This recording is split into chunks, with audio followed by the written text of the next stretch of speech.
Nesse segundo vídeo de testemunho da Cristina Bezerra, você verá como foi a conversão dos familiares que foram alcançados através de um testemunho de oração, de palavra, de serviço e de amor por cada um deles.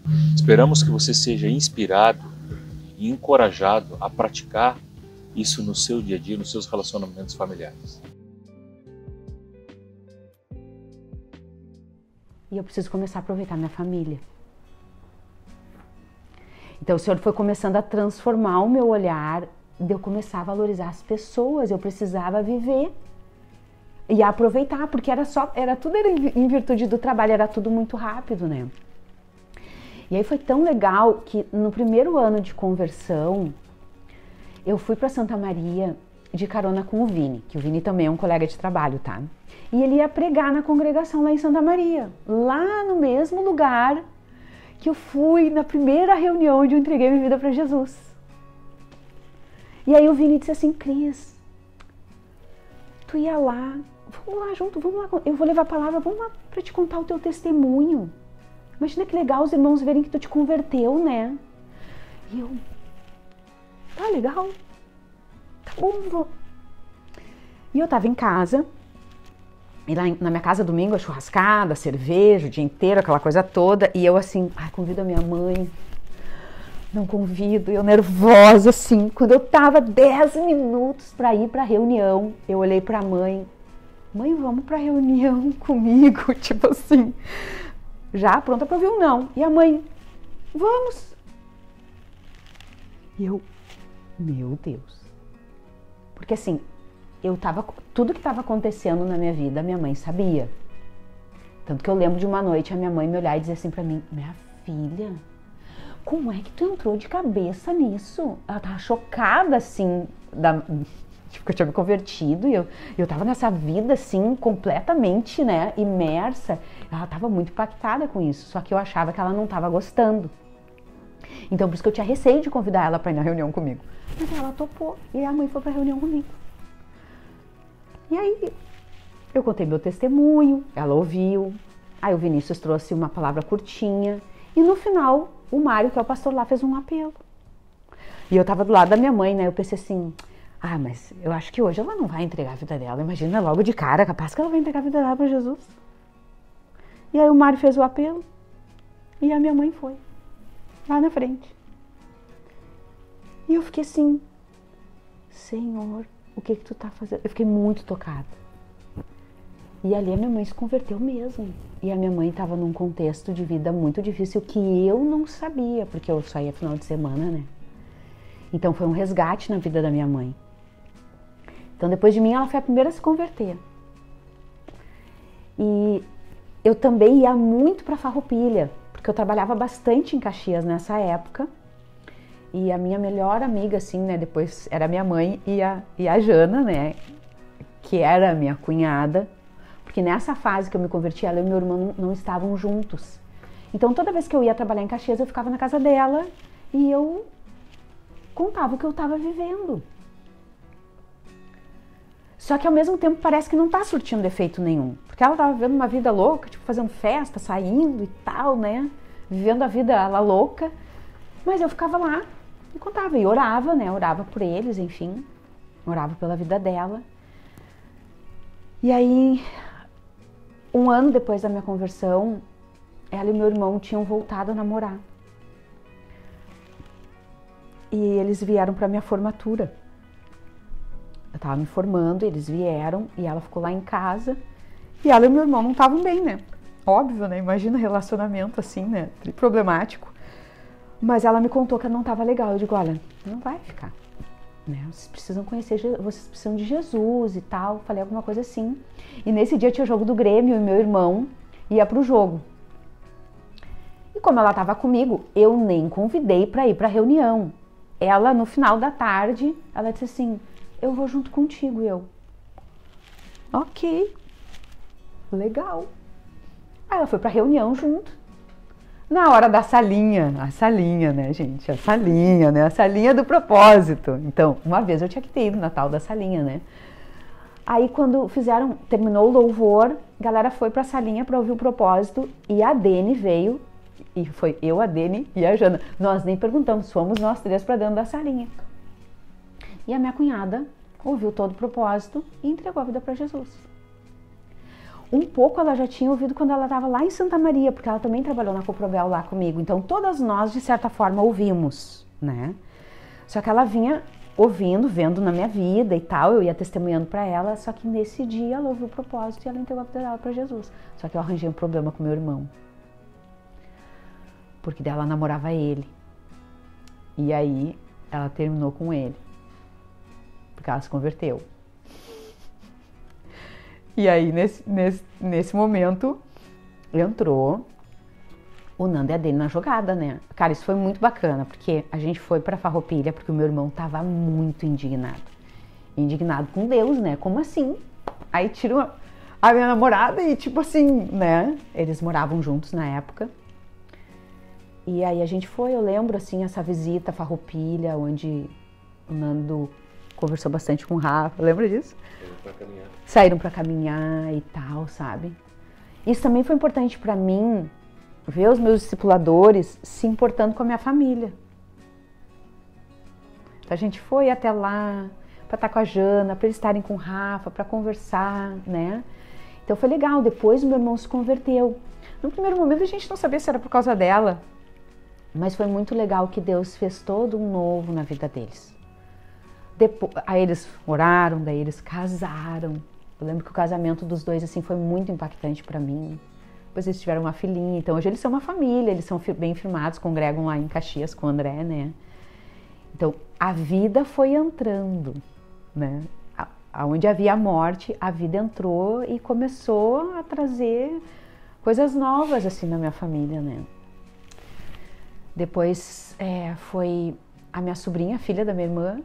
Isso foi quantos anos depois da tua conversão, mais ou menos? No primeiro ano a minha mãe se converteu. No segundo ano foi a minha cunhada e depois o meu irmão. No segundo ano. E eu acho que junto com isso já a minha sobrinha, a filha da minha irmã, né? Que hoje também está casada no Senhor.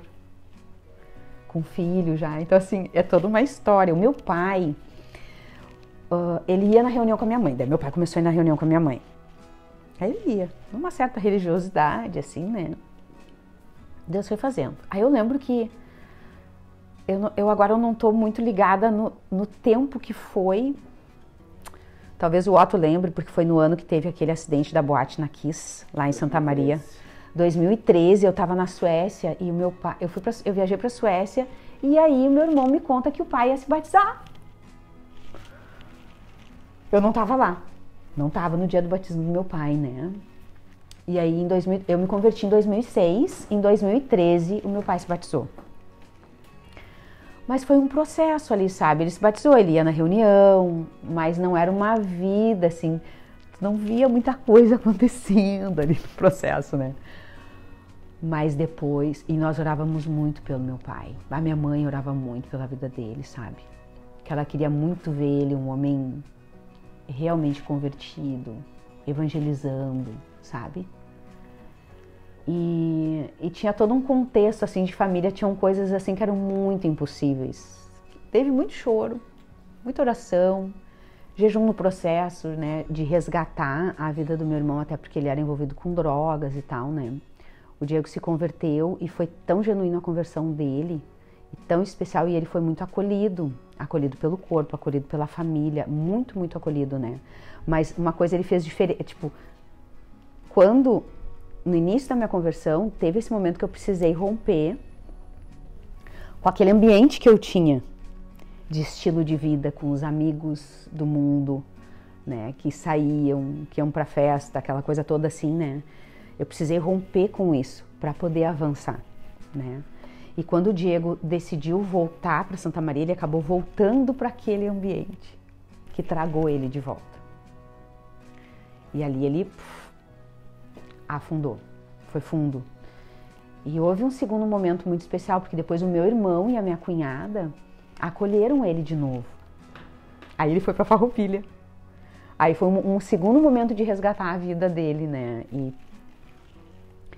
receber da vida de Jesus, aí ele voltou pro Senhor. Então é interessante assim, como Deus foi restaurando em nós como irmãos, porque foi muito legal, assim, como Deus nos uniu. A gente foi... porque a gente sempre se ajudou, mas foi legal, assim, esse coração de ajudar uns aos outros. Aí o Rafa e a Jana acolheram ele, né? E aí ele começou uma nova história. Graças a Deus teve coisas que ficaram para trás. Deus curou a vida do meu irmão, né? Ele não tem nenhum problema, ele não tá no Senhor, mas ele não tem nenhum problema com drogas, com nada disso hoje, né? E o Senhor também fez uma nova história na vida dele. Ele começou algo novo, ele tem uma profissão, ele trabalha, né? Então, mais um ponto de vida, né? Onde a gente não via esperança no meio do processo. O tempo foi passando e meu pai começou a ficar doente. E ele teve uma doença no pulmão que foi debilitando ele. E isso foi um instrumento de Deus para alcançar profundamente a vida do meu pai e também completar a obra de cura na minha vida e também fazer muitas coisas na vida dos meus irmãos. Então, é muita história envolvida em todo o processo, mas parar para pensar assim no quanto a gente clama a Deus pela nossa família, assim, pegando esse ponto, né? Porque perguntou, né? No ano que eu me converti, a minha mãe se converteu. Mais um ano, a minha cunhada, o meu irmão, a minha sobrinha, né? Depois, mais um ano, o meu outro irmão se converteu, né? Nesse processo, Deus foi alcançando. Depois passou mais um tempo, o meu pai, mas havia muito clamor envolvido pela vida deles, né? E eu orava de uma determinada forma em relação à vida do meu pai, mas Deus fez de uma forma completamente diferente. E Ele fez muito melhor. Voltando até no aspecto do que a minha mãe orava por ele, clamava pela vida dele, a doença levou ele a perder tudo que ele mais gostava na vida dele. Ele foi perdendo. Até no final ele ter uma experiência real com o Senhor. E é tão precioso ver como Deus se importa, porque a gente descobriu, porque ele tinha essa doença no pulmão, só que depois ele desenvolveu um câncer no estômago. E aí foi em abril. E eu lembro que dia 1º de maio era um feriado, né? E a gente tinha toda uma preocupação do pai realmente ter uma experiência com o Senhor, né? Porque nós não sabíamos o que ia acontecer com a vida dele. E aí foi eu, Nanda, Dene, mais uma amiga para Santa Maria, para o Nando poder estar com o pai, para conversar, para ver se ele se abria, assim, né? A gente via, assim, que tinha algumas coisas que precisavam acontecer na vida dele. E olha, foi um dia muito marcante com Deus. O Senhor fez muitas coisas, né? Muitas coisas naquele dia, e a gente foi um bate-volta, mas na hora de ir embora, o pai me puxou no quarto e disse, vem cá um pouquinho. Eu achei até que ele queria me dar alguma coisa, assim, que ele me pegou pela mão e me levou, assim, e aí ele olhou pra mim e disse assim, o pai quer te pedir perdão. Foi a segunda vez que eu fiquei em estado de choque com meu pai, foi aquela no telefone. E essa vez, assim, por tudo que eu fiz, por todas as coisas que um pai não deve fazer pros filhos e tal. Ele não pontuou, mas ele assim, chorando, me pedindo perdão. Porque eu vi meu pai chorar 2 vezes. E aí eu fiquei assim, pai, eu já te perdoei, né?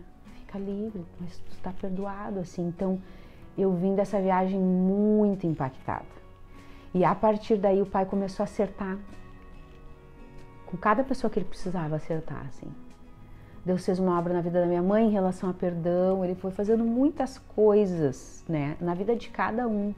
E foi tão lindo, porque no final da vida do pai, ele estava no hospital universitário em Santa Maria, né, e cada um de nós viu o que precisava ver na vida dele. A minha mãe foi quem mais ficou tempo com ele e ela viu muito ele evangelizar. Porque os alunos iam conversar com ele para ver e fazer coleta, isso e aquilo, e chegavam para conversar, porque meu pai sempre gostou de conversar muito, né? E ele falava de Jesus para a galera. E Deus deu esse presente para minha mãe. Que muito ela orou isso. Então, ela viu, né? E eu assim, Eu, que muito chorei diante do meu Pai Celeste, assim, eu clamava pro Senhor, Senhor, por favor, me ajuda. Eu não tinha forças em mim para ter sentimentos do meu pai, mas eu fiquei vários momentos com ele no hospital, cuidando dele. Cara, eu não comia, não precisava comer, eu não dormia, não fazia nada. Foi um sobrenatural de Deus, assim. Eu lembro ele gelado, assim, eu passava creme porque nos pés dele, assim, massageando para ver se aquecia um pouco. E ao mesmo tempo, assim, o Senhor é um sobrenatural. A palavra do Salmo 23 nunca fez tanto sentido para mim como naquele período no hospital. Foi muito louco, porque é o Vale da Sombra da Morte, literalmente, assim, né? Eu tive cenas muito fortes. No hospital, o meu pai, o Otto conhece, né? Conheceu muito a figura porque ele era muito conhecido. E o pai, ele tinha uma identidade bem forte do visual dele, que era a barba, o cabelo meio compridinho. Ele é muito parecido com a Azaf, tá? Quem conheceu meu pai disse assim, cara, ele parece com a Azaf, né? Eles são parecidos por causa do óculos, aquele cabelinho bagunçado e a barba. E a barba foi a marca dele. Ele dizia assim, ó, mas pra tirar minha barba só morto. Imagina, eu cresci com meu pai com barba. Era forte, né? Era muito forte essa... Acho que Punch e Barba era... personalidade. Ele era um personagem, né? Era um personagem, o pessoal gostava de cortar cabelo com ele porque ficavam conversando e tal, né? A galera curtia falar sobre política, coisas assim com ele. Mas aí começou a ter muita complicação, porque ele fez a cirurgia, ele tirou todo o estômago, ele sobreviveu à cirurgia, foi tudo bem, só que o pulmão dele não resistiu. Ele durou 3 dias depois da cirurgia. E ele foi entubado, ele começou a ter falta de ar comigo, eu tava lá com ele quando ele foi entubado. Ele foi entubado, daí a questão da barba tava prejudicando o acesso, aí chegaram as enfermeiras e disseram assim, a gente pode tirar a barba dele? Foi uma das decisões mais difíceis na minha vida.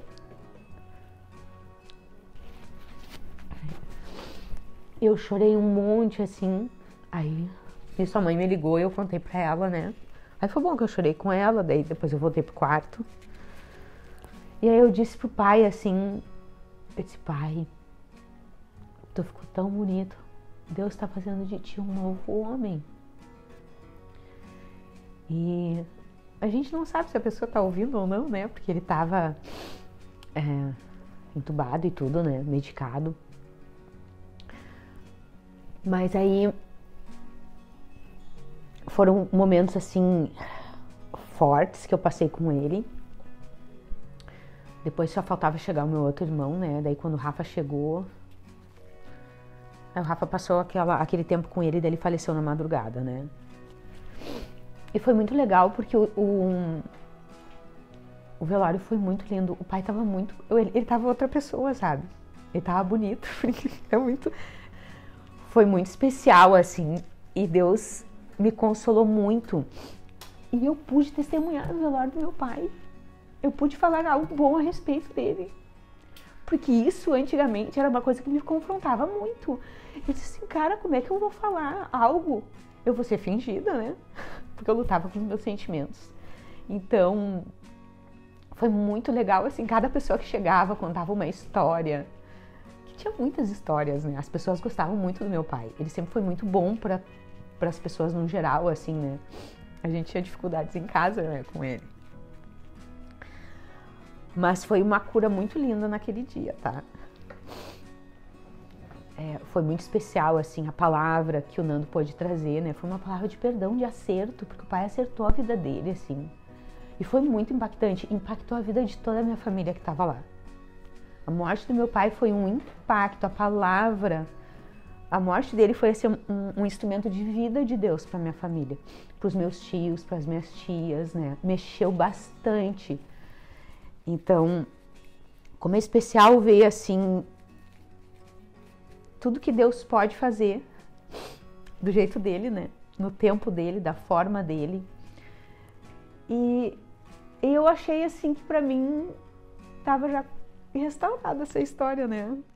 Nesse segundo vídeo, nós vimos como Deus usa diferentes circunstâncias, né, através da sua graça, para alcançar cada uma das vidas em particular. Nosso papel é de apenas cooperarmos com aquilo que Ele está fazendo. E nós queremos encorajar você a fazer a nossa parte, estarmos disponíveis. Queremos te convidar também a assistir a última parte desse testemunho e veja a obra linda que Deus fez.